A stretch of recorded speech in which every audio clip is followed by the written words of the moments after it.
Olá pessoal, tudo bem?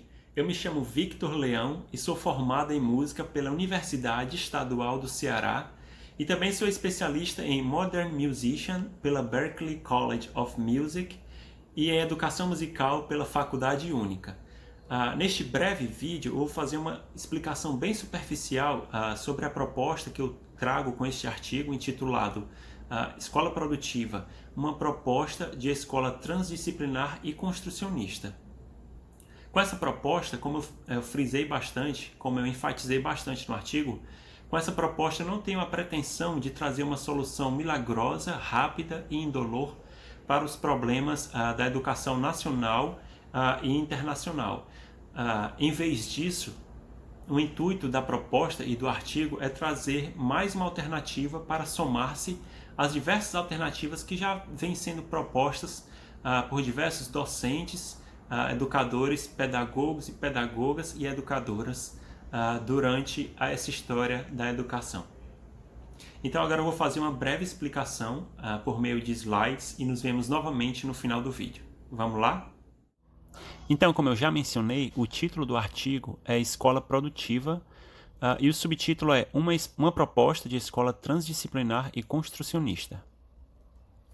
Vamos começar então essa explanação contando aqui uma pequena história. Imagine um grupo de pessoas que conseguiu construir uma máquina do tempo. E esse grupo de pessoas, eles viviam no século XIX, tá? Meados do século XIX, 1850 e pouco. E esse grupo era composto por alguns médicos e alguns docentes. Então eles viajaram exatamente para os nossos dias, para a nossa época. E chegando então aos nossos dias, eles trataram logo de averiguar os avanços e as mudanças que a sociedade havia sofrido, né? Toda a evolução das tecnologias, da medicina e da docência. O grupo de médicos cirurgiões, eles conseguiram presenciar uma cirurgia e ficaram estarrecidos, ficaram pasmos com tamanha mudança nos processos cirúrgicos, nas tecnologias, nas ferramentas, em tudo, na questão de higiene, tudo. Nos procedimentos, nos métodos, nas abordagens utilizadas eram completamente diferentes das abordagens, dos procedimentos e das tecnologias do século XIX, da época deles. Já o grupo de docentes, eles também conseguiram presenciar uma aula dos nossos dias, mas com exceção da presença, da adoção de algumas ferramentas tecnológicas que eles não conheciam, que no caso seriam o computador, o tablet e o smartphone, com essa exceção desse incremento dessas tecnologias, a aula, em essência, foi exatamente de forma bastante semelhante às aulas do século XIX. Então, na verdade, essa história é uma parábola contada por Seymour Papert. Logo no início se não me engano, é do Mindstorms. Às vezes eu tenho dificuldade de decorar de qual livro, se é do Mindstorms ou se é do The Children's Machine. Mas se não me engano é do Mindstorms. E o que ele quer? Qual é a lição de moral dessa parábola que ele conta, que ele narra? É justamente essa. Se os avanços tecnológicos em alguns campos, em algumas áreas do conhecimento são tão grandes, por que o mesmo não acontece nos processos de ensino-aprendizagem, na docência, na didática e na pedagogia? Por que esses avanços são tão tímidos? E em suas obras, principalmente nesses dois livros que eu já citei, The Children's Machine e o outro é o Mindstorms, Seymour Papert, ele levanta muitos questionamentos sobre a eficácia e a validade do instrucionismo. O que seria esse instrucionismo? Primeiramente, vou explicar a bem grosso modo. Instrucionismo, na verdade, seria qualquer abordagem pedagógica cujo intuito principal, cujo objetivo principal é o de instruir os discentes. Ou seja, são as aulas tradicionais, onde o professor ou professora tem como objetivo apenas transferir dados e conhecimentos aos discentes. Então é uma aula que é principalmente unilateral, pois o conhecimento, as informações fluem no sentido professor-aluno. E com raros momentos isso é quebrado. Então, alguns pontos levantados por Simon Papert e alguns pontos levantados também por mim e por outros autores sobre a problemática do instrucionismo, de todas as abordagens instrucionistas, eu destaquei aqui alguns pontos nesses slides, tá? O primeiro é que abordagens instrucionistas, eles desconsideram, na maioria das vezes, eles desconsideram a bagagem prévia e as singularidades dos discentes. Então, cada aluno, ele não chega na sala de aula um completo ignorante. Ele já tem uma história de vida, ele já tem experiência, ele já tem conhecimento que foi passado de geração em geração, dos seus pais para ele, do seu pai, da sua mãe para ele já tem conhecimento que adquiriu com os colegas. Então, essa bagagem prévia ela não deve ser desconsiderada, não deve ser anulada. E as singularidades também dos discentes. Cada indivíduo é diferente um do outro. Então essas subjetividades muitas vezes são desconsideradas no processo de ensino-aprendizagem de abordagens instrucionistas ou tradicionais, né? Sejam essas características subjetivas muitas vezes são desconsideradas no processo de ensino-aprendizagem e também no processo de avaliação que está dentro do ensino-aprendizagem. Tá?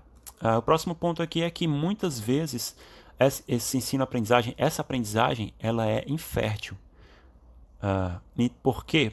Porque o instrucionismo, as abordagens instrucionistas, elas são pobres em oportunidades de aprendizagens,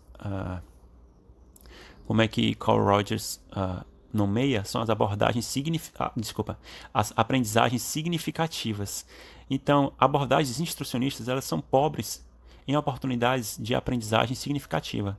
O que é uma aprendizagem significativa? É uma aprendizagem que vai trazer resultado a longo prazo aí, e também pode acarretar em mudanças profundas no discente, pode também acarretar em mudanças como ele vê o mundo, ou também pode acarretar na aquisição de novas habilidades desse discente. Então, apenas acumular conteúdo, apenas memorizar conteúdo, memorizar fatos, memorizar datas, ou apenas memorizar como se faz uma equação, isso é pobre em oportunidades de aprendizagens significativas. Então, na verdade, isso muitas vezes acarreta no que a gente pode chamar de aprendizagem infértil. O que é essa aprendizagem infértil? É uma aprendizagem onde o aluno e a aluna, eles apenas memorizam o conteúdo para passar nas avaliações, para passar nas provas. E depois o cérebro, a mente, por si só, trata de esquecer todo aquele conteúdo, se não todo, praticamente todo, a maior parte daquele conteúdo.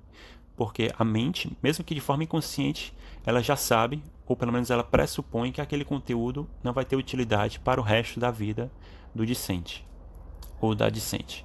Isso acaba desmotivando os discentes profundamente, tá? Nem todos os discentes são desmotivados, mas grande parte deles é desmotivada com o ensino em sala de aula, tá? E isso, na verdade, esse fato tem vários fatores que acarretam nessa desmotivação. Alguns desses fatores são os que eu estou expondo aqui nesse slide. O fato da bagagem prévia do aluno ser desconsiderada, a sua subjetividade, o fato dele pressupor que quase tudo que ele vai aprender ali em sala de aula não vai ter utilidade para a vida dele. E o próximo ponto é que esse ensino tradicional, ele também traz poucas oportunidades de desenvolvimento do raciocínio lógico, seja o lógico matemático ou seja o lógico filosófico, e também do pensamento crítico, porque justamente pelo fato que eu já supracitei, que esse ensino-aprendizagem tem como principal objetivo, ou um dos principais objetivos, a pura memorização de fatos, de conteúdos, de dados, de informação. Então esse ensino que ocorre dessa forma, ele é muito rico no trabalho, no desenvolvimento da memória, da leitura e da memória. Entretanto, ele é pobre no desenvolvimento do raciocínio lógico e do pensamento crítico, já que o aluno e a aluna apenas absorve conteúdo e memoriza. Absorve e memoriza. Ele não questiona, não usa o pensamento crítico para questionar o que ele aprende. Ele não usa o raciocínio lógico para tirar suas próprias deduções, chegar aos seus próprios resultados. E o último ponto aqui que eu destaco é que também muitas vezes esse ensino instrucionista ele traz pouco desenvolvimento do pensamento operatório formal, que seria aí a última etapa do desenvolvimento cognitivo na classificação do Jean Piaget. Ok? Afinal, eu falei um pouco sobre Seymour Papert, mas quem foi Seymour Papert? Eu vou falar um pouquinho sobre ele agora, de forma bem sucinta. Essa tartaruguinha aqui, bem bonitinha, é só para ilustrar o trabalho que ele fez com a Lego, tá? Na verdade, antes da Lego, se não me engano, antes da Lego ele já fazia esse trabalho. O que era esse trabalho que ele desenvolvia? Ele desenvolveu uma linguagem de programação chamada Logo, bem semelhante ao nome da empresa de brinquedos Lego, né? Acho que foi bem proposital. E ele ensinava crianças de tenra idade, crianças de 6, 7, 8 anos, a programar através dessa linguagem intitulada Logo. E essas crianças, o que elas programavam exatamente? Elas programavam um robozinho que era chamado de tartaruga geométrica, ou apenas de tartaruga, na verdade. E essa tartaruga era um robozinho que se movimentava e fazia ações conforme as crianças programavam esse robô para fazer as ações. Então, como é que acontecia? As crianças programavam o algoritmo, né, uma série de etapas, uma série de instruções que a tartaruga deveria realizar, e ela realizava. Então, qual foi a conclusão que Seymour Papert chegou desenvolvendo esse trabalho? É que o aprendizado ou a aprendizagem da programação, quando desenvolvido da forma correta, da forma adequada, ele maximiza, possibilita e facilita o desenvolvimento do pensamento operatório formal, que a gente acabou de falar, o último ponto do primeiro slide. Por quê? Porque ele concretiza o pensamento formal. A gente não vai adentrar muito isso, mas está bem melhor explicado no artigo, no texto. Mas se eu for aprofundar muito, o vídeo vai acabar ficando muito longo. Então, à medida que as crianças trabalham o pensamento, eu vou chamar só de formal e concreto, para ficar mais simples. Então, à medida que as crianças trabalham o pensamento formal de forma concreta, porque elas estão trabalhando ali com um objeto concreto, que é o robô, a tartaruga, então isso vai permitir que elas acessem de forma prematura, e desenvolvam de forma prematura esse pensamento formal. Ok? Prematura que eu digo não no sentido negativo, mas no sentido positivo, que essas crianças vão poder desenvolver de forma bem precoce. Precoce seria um termo mais positivo. Então, chegando com as conclusões desse trabalho que ele desenvolveu também o construcionismo, que era ao mesmo tempo uma teoria da aprendizagem e também uma abordagem pedagógica. Ok. Então, o construcionismo, podemos ressaltar alguns pontos aqui, bem brevemente, sobre o construcionismo. O primeiro é que ele enfocava bastante na aprendizagem, de como deveria acontecer essa aprendizagem da programação, que não deve acontecer de qualquer forma, pois, como o próprio Seymour Papert afirmou, não basta inserir computadores na sala de aula. Inserir computadores na sala de aula é apenas inserir novas ferramentas tecnológicas, mas manter as práticas que deveriam estar obsoletas, as práticas pedagógicas que deveriam estar ultrapassadas. E então isso não promove uma mudança na essência do ensino-aprendizagem, apenas insere essas ferramentas novas, mas em essência o ensino continua o mesmo. Então, e o Seymour Papert ele faz um questionamento. Será que na escola, na sala de aula, os professores e as professoras estão ensinando os discentes, os alunos e as alunas, a forma mais natural que o ser humano aprende fora da sala de aula? E é um questionamento muito pertinente, muito válido. Se a gente for observar como nós aprendemos habilidades e conhecimentos fora da sala de aula, mas principalmente habilidades. Como isso acontece? Será que acontece de forma instrucionista, onde alguém apenas expõe conteúdo e a gente praticamente quase não experiencia, quase não experimenta, na verdade, quase não experimenta, quase não participa de forma ativa nessa aprendizagem? Será que é assim? Ou será que é de outra forma? Então, eu vou dividir aqui como acontece essa aprendizagem natural com a maioria dos seres humanos, tá? E ela acontece principalmente após, como é que eu posso falar? Um enfrentamento de um problema. Então, vou citar um exemplo bem bobo aqui. Vamos dizer que eu nunca tenha feito uma apresentação de slides na vida, tá? Então, o meu artigo foi selecionado para esse evento do Caeduca.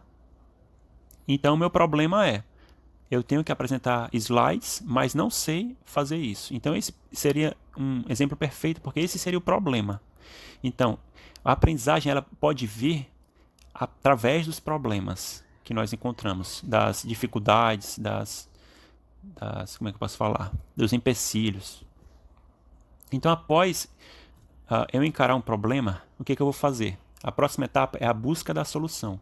Nesse exemplo que eu estou citando, a busca da solução seria eu aprender a fazer uma apresentação de slides. Então, vai ser de forma muito subjetiva como um indivíduo vai buscar essa solução para outro indivíduo e para outro. Cada um vai buscar fazer essa busca, ela tem que ser subjetiva, essa busca da solução. Ela não pode ser feita, principalmente ela não pode ser feita pelo docente, ela tem que ser feita pelo próprio discente. Ela tem que ser uma busca ativa, tem que ser uma busca, como é que eu posso falar? Autônoma, feita pelo próprio discente, independente, de forma independente.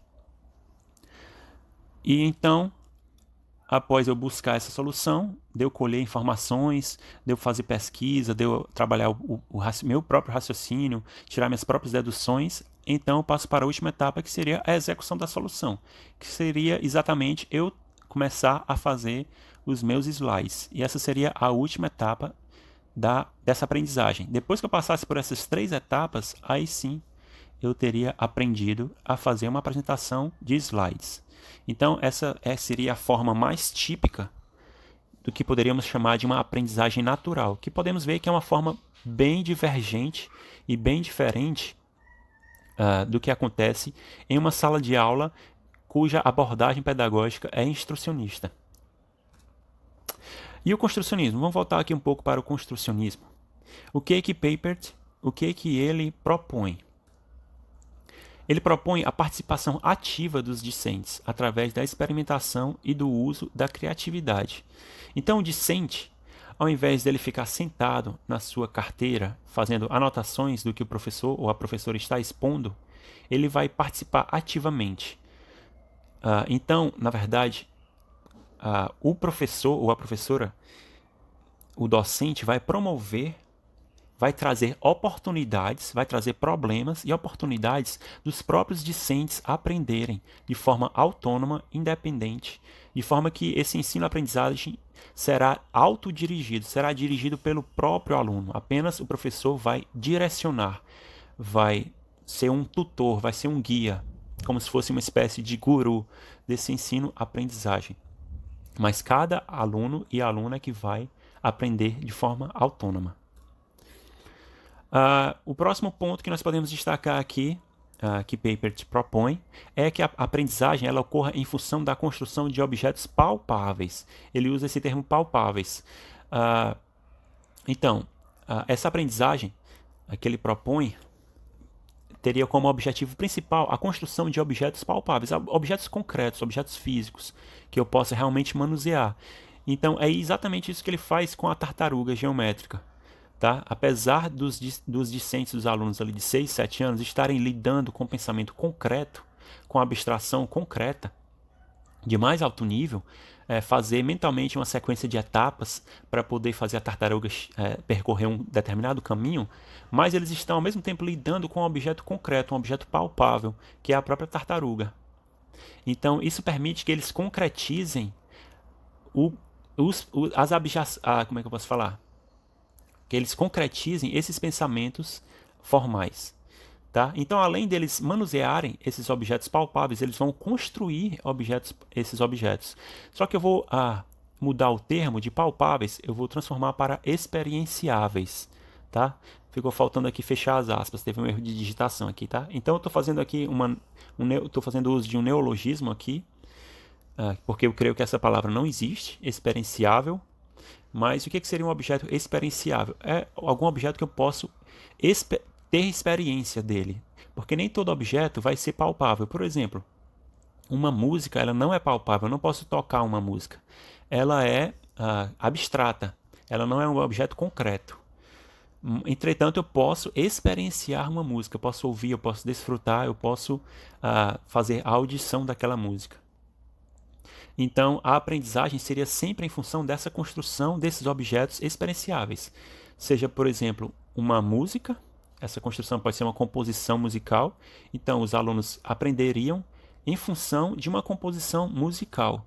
Então, eles aprenderiam tudo o que eles julgassem necessário para poder chegar a esse objetivo de construir esse objeto, que no caso é uma composição musical. Ou poderia ser, por exemplo, um circuito integrado, que no caso vai envolver eletrônica. O próximo ponto aqui seria o uso da programação computacional. Então, esse é o último ponto proposto por Seymour Papert. Mas aqui, como na minha proposta, a gente não vai lidar apenas com a aprendizagem da programação, então esse último ponto, na verdade, ele vai ser estimulado que ele ocorra, esse uso da programação computacional, mas ele não vai ser, jamais ele será obrigatório, porque isso vai ficar a cargo do docente, uma decisão do docente também a cargo do conteúdo que o docente vai explorar na oficina. Então, vamos passar então para a proposta em si. Que proposta é essa então que eu estou trazendo? É uma proposta, sobretudo, baseada no construcionismo, mas que também pode ser utilizada com outras abordagens pedagógicas, como o construtivismo, ou até uma modificação da pedagogia Montessori, pedagogia montessoriana, ou até a pedagogia Waldorf também, uma adequação da pedagogia Waldorf. Então, na verdade, cada docente teria a liberdade de exercer a abordagem pedagógica que ele julgasse melhor, contanto que não fosse uma abordagem demasiadamente instrucionista ou demasiadamente tradicional. Mas a proposta em si da escola produtiva ela é inspirada no construcionismo, tá? Não confundir com o construtivismo do Jean Piaget. Então, alguns pontos que eu posso marcar aqui como pontos principais dessa proposta da escola produtiva. O primeiro ponto seria o ensino-aprendizagem em função da construção de objetos experienciáveis. Isso aqui é exatamente o que eu acabei de explicar, que foi proposto por Seymour Papert. Eu não trago nenhuma inovação aqui. Aulas organizadas em oficinas transdisciplinares. Então, o que é esse ponto aqui, o que ele está falando? É que eu estou propondo que ao invés das aulas ocorrerem em disciplinas, como é que as aulas ocorrem na maioria das escolas? Ocorrem em tempos de 50 minutos, e nesse tempo de 50 minutos, os discentes eles vão lidar com uma disciplina, por exemplo, português, matemática, inglês, ou assim por diante. Em vez disso, ao invés dos discentes lidarem com essas disciplinas, eles vão lidar com oficinas. Então, por exemplo, ao invés do objetivo da oficina ser aprender matemática, ela pode ser, por exemplo, construir a oficina. O objetivo da oficina pode ser construir, um exemplo que eu já dei, construir um circuito integrado. Um circuito integrado bem simples. Então, para chegar nesse objetivo de fazer a construção desse objeto experienciável, esse objeto palpável, os alunos também vão ter que aprender matemática. Entretanto, o objetivo principal não é aprender matemática, é fazer a construção do objeto, que no caso é um circuito integrado. Então, seriam essas oficinas transdisciplinares. Por que transdisciplinares? Porque elas vão envolver diversas disciplinas e não vai haver essa separação entre as disciplinas. Eles vão, na verdade, aprender tudo o que for necessário para a construção desses objetos. E o próximo ponto seria que é estimulado o uso construcionista das tecnologias digitais. Então, esse uso dessas tecnologias ele vai ser estimulado, entretanto não será obrigatório. Como eu já disse, o professor ou a professora terá a autonomia, terá a liberdade de escolher os seus métodos e as suas ferramentas e as suas abordagens. Entretanto, esse uso será estimulado, principalmente o uso construcionista, que seria esse uso na busca da aprendizagem autodirigida de forma ativa dos discentes e não instrucionista. Então, aqui eu vou apresentar as áreas do conhecimento, áreas de conhecimento ou áreas do conhecimento, que seriam uma forma não de separar os conteúdos em disciplinas. Não confundam as áreas de conhecimento que eu proponho aqui com as disciplinas que nós já temos, apesar dos nomes serem, alguns nomes serem em comum e outros serem bem semelhantes. Essas áreas de conhecimento não vão separar as disciplinas. O que vai acontecer? Para que elas servem? Elas servem apenas para assegurar que os discentes não irão aprender apenas habilidades de certa natureza. Então, esse aprendizado terá que ser diversificado. E para que essa diversificação seja assegurada, cada oficina, o docente de cada oficina, ele vai determinar qual é a área de conhecimento principal que será abordada e será desenvolvida naquela oficina e qual será a segunda área de conhecimento mais trabalhada naquela oficina, que seria a área de conhecimento primária e a área secundária. Por exemplo, nesse exemplo que eu dei, que eu estou falando aqui da construção de circuitos integrados, o docente, na elaboração dessa oficina, que seriam oficinas semestrais, ele vai determinar aí qual seria a área de conhecimento que será mais trabalhada, que possivelmente será mais trabalhada em sala de aula, e a segunda mais trabalhada, que seria a área primária e a área secundária, que possivelmente seria aí ciências exatas, talvez, no primeiro lugar, como área primária, e lógica no segundo lugar, ou talvez o contrário. E aí vai depender muito da abordagem do docente, exatamente o que ele vai ensinar, a forma que ele vai trabalhar. E as áreas seriam letras. Essas áreas estão bem explicadas, de forma bem resumida, no artigo, tá? Letras, ciências exatas, história, meio ambiente, artes, música, de forma separada das artes. Eu explico o motivo no artigo. Ciências sociais, lógica, bem-estar e saúde e língua estrangeira. Então as aulas não serão separadas dessa forma. Por exemplo, o discente vai agora para a aula de língua estrangeira. Isso não vai acontecer. Ou o discente vai para a aula de lógica. Isso também não vai acontecer. O que vai acontecer? O discente, vou citar um exemplo, ele vai para a oficina deixa eu dar um exemplo aqui. A oficina de criação musical. Nessa oficina de criação musical, dependendo do que exatamente o docente vai trabalhar, mas provavelmente a área de conhecimento principal, a primária, será música.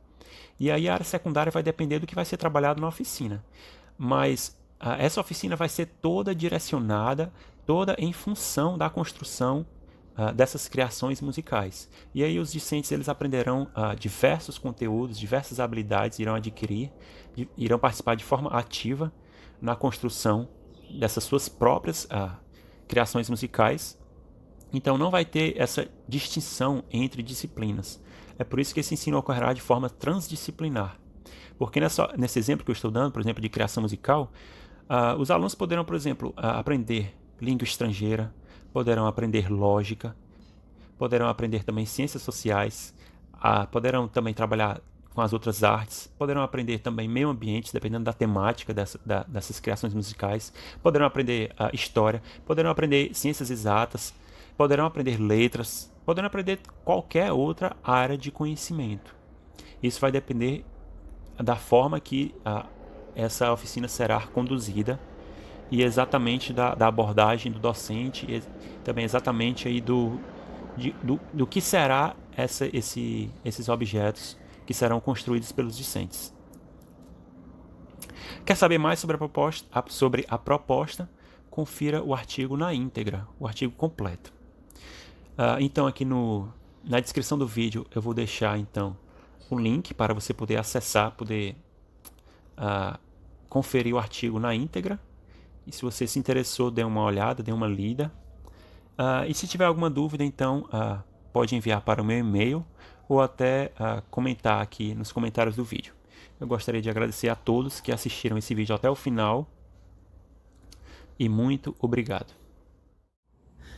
Bom, eu só tenho a agradecer a você que assistiu esse vídeo na íntegra e queria falar que se você tem interesse em conhecer melhor essa proposta, se você tem dúvidas, provavelmente você vai achar interessante ler o artigo na íntegra, certo? Com o lançamento desse vídeo, provavelmente o artigo já foi disponibilizado gratuitamente, para ser acessado gratuitamente, para ser lido em formatos digitais, tá? Então dá uma olhada na descrição desse vídeo, que provavelmente já deve ter o link para você poder acessar o artigo, tá? Ele também vai ser publicado no livro, em livro impresso do CAEduca, que é um evento interdisciplinar sobre a educação. Então é isso. Como eu frisei no início do vídeo, eu não tive a pretensão de trazer uma solução milagrosa para os problemas da educação. Em vez disso, o meu intuito é de trazer mais uma proposta que também pode ajudar as outras propostas já existentes e facilitar e estimular, então, essas mudanças necessárias na educação. Então é isso, eu espero que você tenha gostado desse vídeo e nos vemos na próxima. Até mais!